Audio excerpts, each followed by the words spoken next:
game. Larry Joe Bird. Get that elite town feeling, you got that? Well, we definitely got the effort. It's just that we got beat to a lot of loose balls, and a lot of rebounds slipped out of our hand, and they took care of us on the boards, and just seemed like the little things beat us today. Larry, the offensive rebounding difference was huge. Could you talk about the impact of that and why it happened? Well, Mark, we've been talking about that all year. We're not a great rebounding team on the offensive boards, and today we was just overmatched, and it seemed like they were quicker to the ball. And they got a number of offensive rebounds that just ripped our heart out, and there's a couple there at the end of the game that they got too many opportunities to score, and they took advantage of it. Larry, how do they do it? Their guys aren't that big. How do they? They're a great offensive rebounding team, but well, they're quick. You know, they're quicker than we are. They get good position. The guards get in there and pick up a lot of loose balls. They're just a quicker team than we are. Plus, they're very athletic.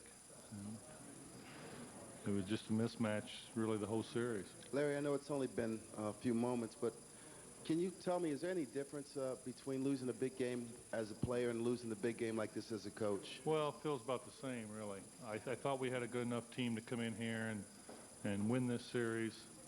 Even though in Game 5 we didn't come to play, I was very disappointed in that. But going back to Indiana, I knew we would win that game. Coming in here today, I knew I'd get the effort. It's just that if we just had a couple of our stars to play big, early foul trouble just absolutely killed us. We were playing well, and we just kept picking up fouls, touch fouls, and it just couldn't overcome it. Although Michael almost had a triple-double, does it bother you that in the end, Michael Jordan didn't beat you down the stretch?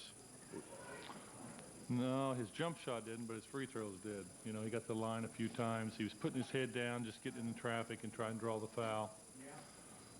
They were going at Rick pretty hard. They was setting a pick, and Michael was getting it, trying to run into him and get in the lane and make something happen, and it was effective. They did what they had to do to win the game. Larry, was this important strictly to get to the next step and have a chance to win the NBA championship, or was there also something about ending the reign of the Bulls? Well, it's all about winning the championship. Personally, we could care less about Chicago Bulls. I felt we had a good enough team to defeat them. Coming in today, I felt satisfied with the way we played in Game 6. I knew we was going to be right there at the end. It's just if we could make the plays. And Chicago's the one that made the plays. Can you explain what happened in the fourth quarter when Reggie got just one shot? Well, we was running them off picks. We was doing everything we possibly could to get him open. Rick had it going a little bit. We was running plays. We had Travis in the game, and Travis really wasn't delivering the ball like we thought he could for us down the stretch. He had Kerr in there on him, and we thought Travis could take him a little bit off the dribble, which didn't happen. So we really didn't get set up in our offense. They put their defensive pressure on us, and we wasn't able to do the things that we'd like to do. How big of a factor was Tony Kukoc in dealing with your defensive scheme? And especially Kukoc hit some great shots today. He hit some with hands in his face. He got open a couple times. I thought the Steve Kerr did an excellent job of getting open. They found him. He dropped a couple on us, but we were still there. We still had a chance to win the ball game, and we had a three-point lead with a jump ball with Rick against Michael, and we just didn't execute it. We had a guy to tip it to, but Rick just tipped it to Scotty, and that was a killer for us because I know we would have scored the next time down. Have you talked to any of the Bulls since the game ended, and what did they say to you? I have no reason to talk to the Bulls. I talk to my players, but the only thing I can say to the Bulls is wish them good luck going forward. Larry, this has been your first season, your rookie season coaching, and what do you kind of think about and relate from the time training camp started to this particular moment right now? Well, I see my team grow. The one thing that we take pride in is we try to play hard. We like to move the ball around. We really don't care who loses in scoring. We like to play good, solid defense. And we just want to make a good effort every night. And they did a good job this year of staying focused and staying together. But coming in this series, I really felt comfortable with the fact that we had a good enough team to win. And we didn't do that. So I didn't get them where I wanted to take them. Larry, I noticed you had the players come to the game in uniform. Were you trying to make any kind of a statement with that, or the reason for that? Well, sometimes we get over here a little too early, and they sit around too long. Today, I just want to get them over here, focus on the game. We really didn't want them in the locker room very long. Just get them out there and start playing. Did you sense there was something different about this game, the atmosphere, because of the implications of the Bulls and their... It's a Game 7. You know, I've been in a lot of Game 7s. It's a big game. It's do or die. And, you know, I told the guys all year long, if somehow they can continue to get home court advantage, they'll keep moving on because we're a good home court team, and we play above average on the road. And if you're going to win against the Chicago Bulls, especially when they have home court, you got to win one early in the series, and we didn't do that. Larry, what's it going to take for you guys to get to the championship level next season, and what about your future? Well, we got to stay together, and we just got to continue to play hard, and we got to win as many games during the regular season as we possibly can, because I believe the home court won this series for Chicago.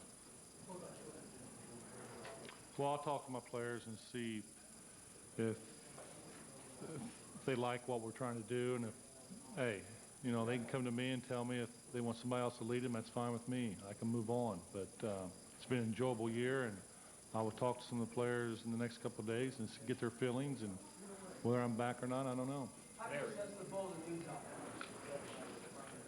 Well, Chicago's got an excellent chance to go out there and steal one of the first two games. Utah's been laying around for 10 days, and I was in that situation one time. I think we had 8 days off, and there's no way you can stay in game shape by sitting around. So Chicago's got a great opportunity to go out there and get one early. Larry, Travis showed that he's a player in this league, that he did a good job leading your team. Do you see a conflict of interest next year as far as Mark Jackson and Travis leading your team? Will there be a conflict?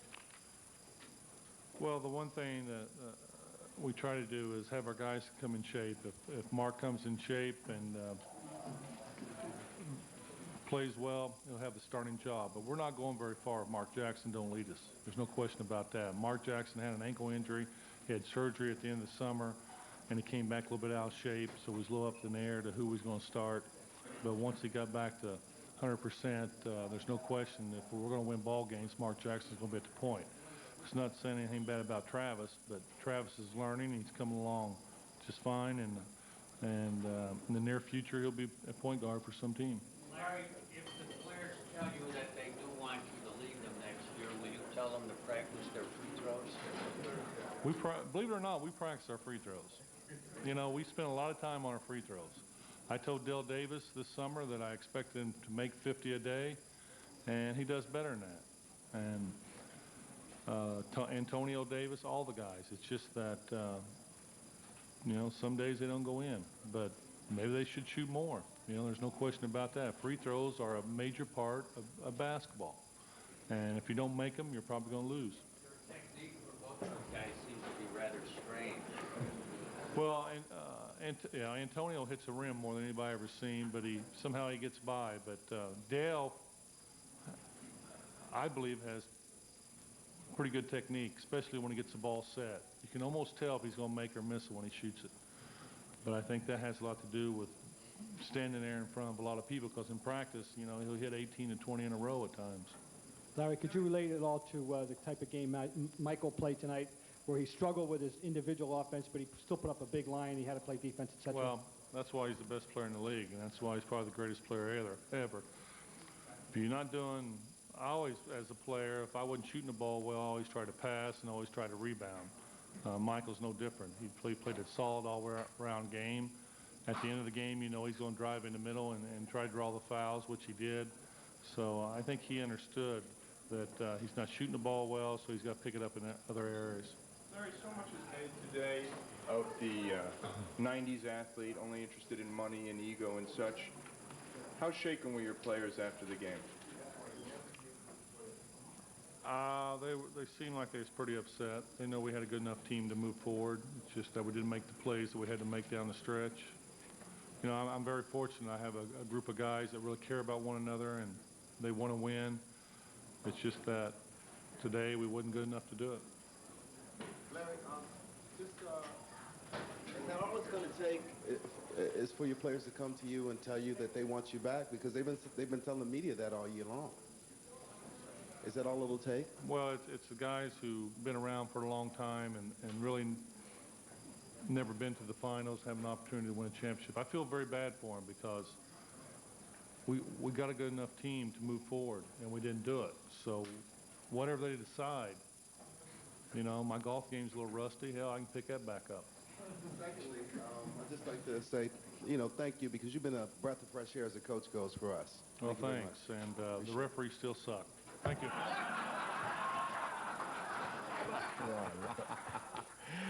Classic Larry Bird line.